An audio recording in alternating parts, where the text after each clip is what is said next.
नमस्कार दोस्तों, सबसे पहले आपका अपने YouTube चैनल एग्जाम सफारी पर भरपूर स्वागत है। और आइए आज हम लोग जो सेशन देखने वाले, बहुत ही महत्वपूर्ण सेशन और बहुत ही ज़रूरी सेशन, क्योंकि अभी तक में आप लोग ने मैथ्स और रीजनिंग पढ़ ही रहे हैं। साथ में आपको हम जो लेके आए हैं जीके की पार्ट्स, और उसमें सबसे पहले जो स्टार्ट कर रहे हैं वो स्टैटिक्स जीके स्टार्ट कर रहे हैं। यानी वैसा जीके जिसमें चेंजिंग नहीं होते रहता है, और एक होता है करंट अफेयर जिसमें चेंजिंग होता है कि इस साल अगर किसी और है तो अगले साल कोई और है, इस तरीके की बातें हैं।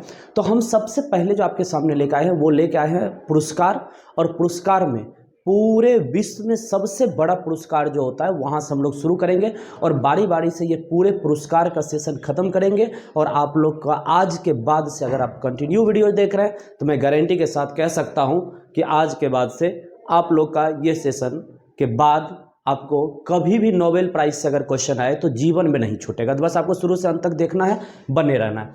चलिए सबसे पहले हम बात करते हैं नोबेल पुरस्कार की। तो नोबेल पुरस्कार पूरे विश्व में से कुछ लोगों को चुन करके दिया जाता है। आखिर ये शुरू कब हुआ, इसकी कहाँ से ये मिलता है और किन किन क्षेत्रों में मिलता है, तो बारी बारी से सब पर नज़र डालते हैं। सबसे पहले अगर हम इसकी शुरुआत की बात करें, देखिए अगर आप एक से दो बार अगर आप इस वीडियो को अगर एक बार में ना पकड़ में बने तो एक से दो बार आप शुरू से अंत तक देखिएगा, मैं गारंटी के साथ कह सकता हूँ एक भी सवाल अगर प्राइज से आ गया, यानी अगर कोई भी पुरस्कार से सवाल आ गया तो आपसे नहीं छूटेगा। अभी हम लोग नोबेल प्राइज देखेंगे, फिर आगे और भी पुरस्कार जितने होंगे सबको बारी बारी से देखेंगे। पहले अभी हम लोग बात करने वाले हैं शुरुआत। तो नोबेल पुरस्कार जो शुरुआत हुआ वो 1901 ईस्वी में हुआ। कब हुआ था? 1901 ईस्वी में। नोबेल पुरस्कार का शुरुआत कब से हुआ था? 1901 ईस्वी। 1901 ध्यान रखना है, 1901 ईस्वी में शुरुआत हुआ। आखिर क्यों शुरुआत हुआ, आखिर क्या वजह थी जो ये पुरस्कार का शुरुआत किया गया? तो एक वैज्ञानिक थे अल्फ्रेड नोबेल। देखिए इनके नाम से स्पष्ट है, नोबेल पुरस्कार किन वैज्ञानिक के नाम पर शुरू किया गया, क्यों शुरू किया गया, ये सारी बातें हम लोग देखेंगे। तो अल्फ्रेड नोबेल की बात करते हैं। ये स्वीडिश के रहने वाले थे। इनके ये आविष्कार जो किए थे अल्बर्ट नोबेल, वो डायनामाइट का आविष्कार किए थे। और डायनामाइट का आविष्कार जब किए तो वो पहले तो वो अपने बिजनेस के अकॉर्डिंग शुरू किए थे, बाकी इसकी और भी कहानी है, लेकिन वो सारी कहानी पर हम चर्चा नहीं करेंगे। हम लोग मेन बिंदु पर बात करेंगे कि इनके नाम से ही ये अपने जो संपत्ति था, इनके संपत्ति के हिस्सा में से ही ये प्राइज दिया जाता है। किन किन क्षेत्रों में दिया जाता है इन्होंने बताया कि कुछ सेलेक्टेड लोग जो किसी खास क्षेत्र में काम कर रहा हो उनको दिया जाना चाहिए। तो किन किन क्षेत्रों में दिया जाता है, पहला हम लोग देख लिए शुरुआत 1901। दूसरी बात अल्फ्रेड नोबेल के नाम, यानी वैज्ञानिक का नाम हमें समझ में आ गया कि ये कहाँ के थे, स्वीडिश के थे। ठीक है, तो इनके ही पुण्यतिथि पर यह दिया जाता है, पुण्यतिथि पर, वो भी हम चर्चा करेंगे। किन किन क्षेत्रों में दिया जाता है, तो 6 क्षेत्रों में अभी दिया जाता है। अभी जो वर्तमान में दिया जाता है वो 6 क्षेत्रों में दिया जाता है, लेकिन शुरुआत की अगर बात करें तो शुरुआत में 5 क्षेत्रों में ही दिया जाता था। कौन कौन से क्षेत्र में दिया जाता था? पहले तो भौतिकी यानी कि फिजिक्स के क्षेत्र में दिया जाता था। दूसरा नंबर केमिस्ट्री के क्षेत्र में दिया जाता था। तीसरा नंबर शांति के क्षेत्र में दिया जाता था, और चौथा नंबर साहित्य के क्षेत्र में, और फिर 5वां नंबर बात करें तो चिकित्सा के क्षेत्र में। यानी शुरुआत ये 5 से ही हुआ था। कौन कौन से, फिर से एक बार सुन लीजिए। फिजिक्स के क्षेत्र में यानी भौतिक के क्षेत्र में, दूसरा केमिस्ट्री के क्षेत्र में, तीसरा शांति के क्षेत्र में, चौथा साहित्य के क्षेत्र में, और 5वां आपको चिकित्सा के क्षेत्र में दिया जाता था, केमिस्ट्री के क्षेत्र में दिया जाता था। और फिर उसके बाद एक और क्षेत्र जोड़ा गया, जो जोड़ा गया था 1668 में, 1668 में जोड़ा गया। लेकिन ये 1668 में जोड़ा गया तो उसी टाइम तो दे नहीं सकता, क्योंकि इसका जो घोषणा होता है वो पहले होता है, बाद में उसे दिया जाता है। तो इसका जो पहली बार वितरण किया गया था अर्थशास्त्र में वो 1669 में दिया गया था। कब से शुरुआत, इसकी जो शुरुआत कर दिया गया था 1668 में, इसको इंक्लूड कर गया कि अब अर्थशास्त्र में भी मिलना चाहिए। लेकिन शुरू पहली बार दिया कब गया था? 1669 में। ठीक है, तो ये आपको 6 क्षेत्र हैं जिस क्षेत्र में आपको ये नोबेल प्राइज दिया जाता है, ये पुरस्कार दिया जाता है। अब बात करें इसका राशि क्या होता है, अगर ये पुरस्कार दिया जाता है तो पुरस्कार का राशि क्या होता है?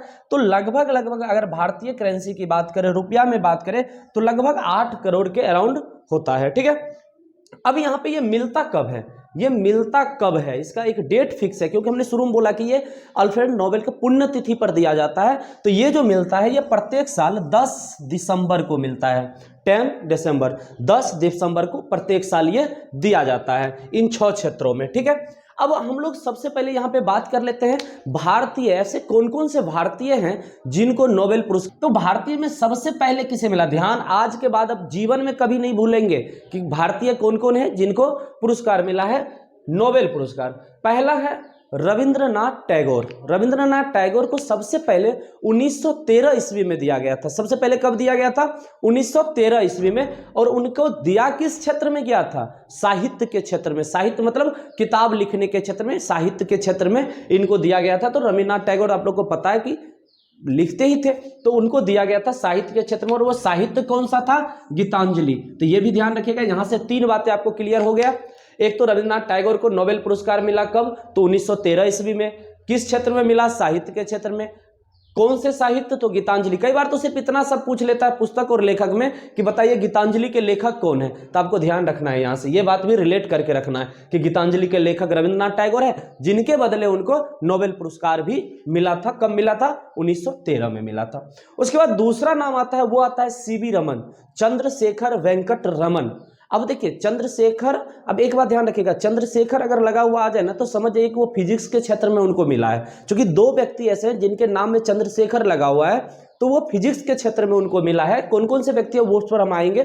चंद्रशेखर वेंकट रमन यानी सीवी रमन को उसके बाद 1930 में मिला था। तो अब देखिए ध्यान रखने का तरीका बताते हैं, 2 को तो आप आराम से ध्यान रख सकते हैं। कैसे, 13 में मिला यानी 13 में मिला, 1913 में मिला रविंद्रनाथ टैगोर को, पहला साहित्य के क्षेत्र में। दूसरा हमको कह रहा है सीवी रमन के क्षेत्र में मिला, सीवी रमन को मिला किस क्षेत्र में, फिजिक्स के क्षेत्र में। कब, 1930 में।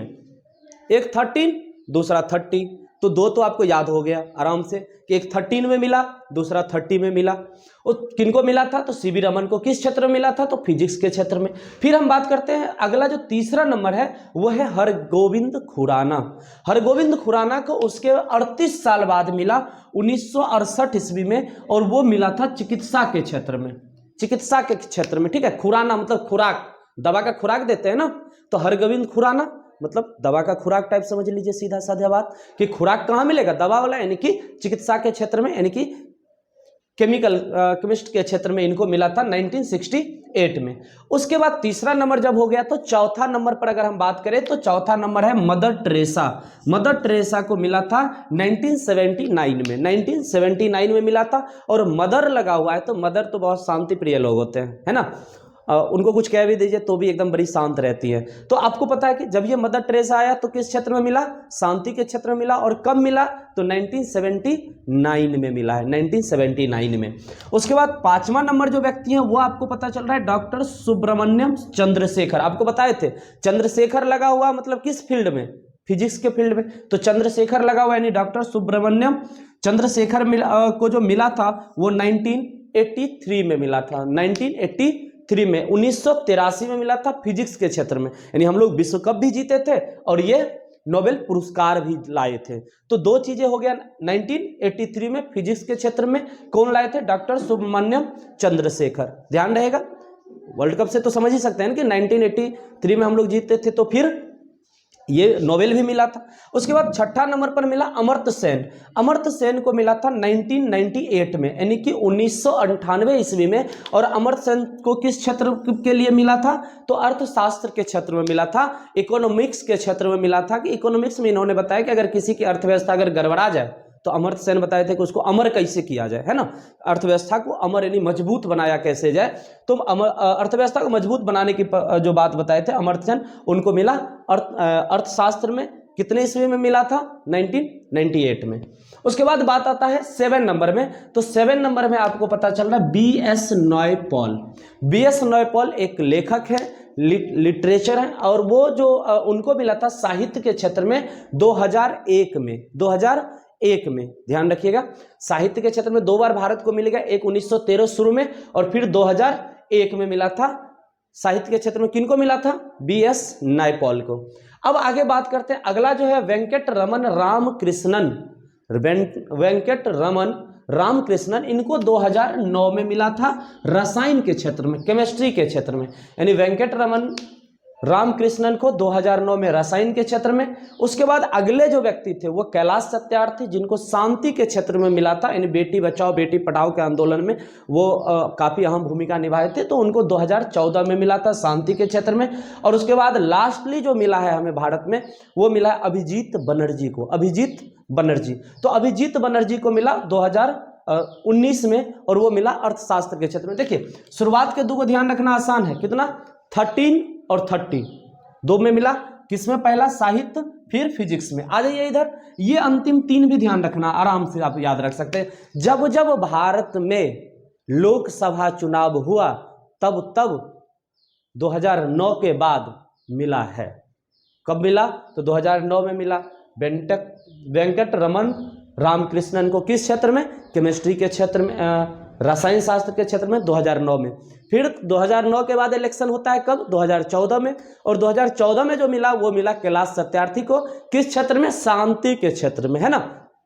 तो शांति के क्षेत्र में आ गया 2014 में कैलाश सत्यार्थी को। उसके बाद बात आ गया अगला जो चुनाव हुआ वो 2019 में हुआ और 2019 में जो मिला वो अभिजीत बनर्जी को मिला। तो यहाँ से आप 3 तो ऐसे ही कब कब मिला वो ध्यान रख सकते हैं। और अभिजीत बनर्जी को किस क्षेत्र में मिला? अर्थशास्त्र के क्षेत्र में मिला। कैलाश सत्यार्थी को शांति के क्षेत्र में। और यानी याद रखना बहुत आसान है, जैसे कैलाश है ना, भगवान शंकर ध्यान में लीन है, कैलाश पर बैठे हैं शांति से, तो शांति के क्षेत्र में कैलाश सत्यार्थी। वेंकट रमन रामकृष्णन ये किसमें? केमिस्ट्री के क्षेत्र में। और अभिजीत बनर्जी वो किस क्षेत्र में? अर्थशास्त्र के क्षेत्र में। तो इस तरीके से हमें उम्मीद है कि आप लोग को यहाँ तक समझ में आ गया होगा। हम आज का सेशन यहीं तक रखेंगे। आप लोग कमेंट बॉक्स में जरूर बताइएगा कि सेशन कैसा लगा, तो फिर हम आगे इस पर और भी वीडियोज बनाएंगे। और 2022 वाला जो जिनको जिनको मिला है 6 क्षेत्र में, उन पर भी वीडियोज आप लोग के लिए लाएंगे। लेकिन ये एक ट्रायल समझ लीजिए, जो समझिए, लेकिन कमेंट बॉक्स में जरूर बताइएगा कि ये सेशन कैसा लगा, कैसा रहा। तो आज का सेशन यहीं तक रखते हैं, मिलते हैं अगले वीडियो में। तब तक के लिए जय हिंद, जय भारत।